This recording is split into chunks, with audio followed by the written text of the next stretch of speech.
There was that woman, I was walking down the road one morning, and she'd had an ack shell through her roof. And a neighbour came out and was sympathising with her and saying, "No, dear, but 'tis a shame, and your nice house." And she was furious.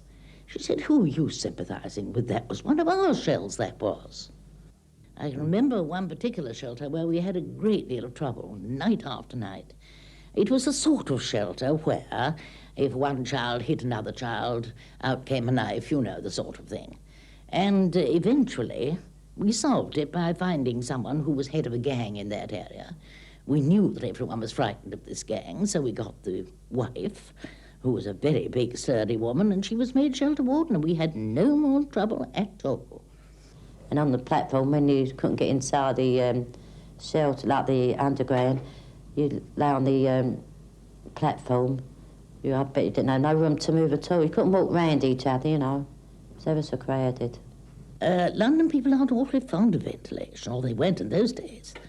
And you would go down to the shelter, perhaps, as we very often did. 5 o'clock in the afternoon, you'd find all the ventilators open, everything quite as it should be. And if you went down there at 1 o'clock in the morning, every ventilator would be stuffed up with rags, and you'd have to pull them all out again, because they liked a good fug. And they certainly got it in some of them. Dirty people somewhere. You tried to get where the clean people were, you know, for your own safety for the kiddies, you know. They were extraordinarily healthy.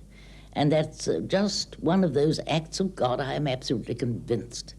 Because if ever there were conditions through which an epidemic could start, it was there. And yet it never did. And in an extraordinary way, they didn't seem to know what was happening outside.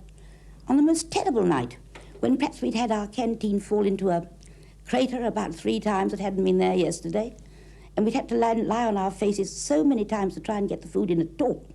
They wouldn't know anything about that. The curtains came down outside, and they didn't hear. So when you got inside, they didn't say, "It's a terrible night, isn't it, dear?" They sometimes said, "How's the raid going?" But mostly they were so far underground, rather like moles, you know. Of course, they gave me a name which I must honestly say I simply loved, and it was Mother London, and I really did love it very much.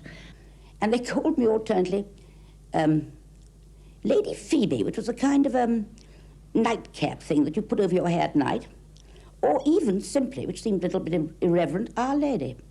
Some people I knew gave a lift to a couple in a car who'd lost their home, and they were taking them to relations in the country. And the man who was driving the car said to them, "Was it your own house?" And the woman said, no, the man said, "Yes." But the woman nudged him and said, "No, dear, would have been Monday." When you think of the instalments and instalments that they'd paid, that there they were, perfectly cheerful, driving away, and just said, "Would have been Monday." And we walked through the tunnel from Liverpool Street to the Bank Station. And when I got there, I felt like turning back. There was nothing else but bodies. Well, it's hard to describe. It was just like tailor's dummies put up against the wall. Some with no clothes on, some with half their clothes on. And we had to tear the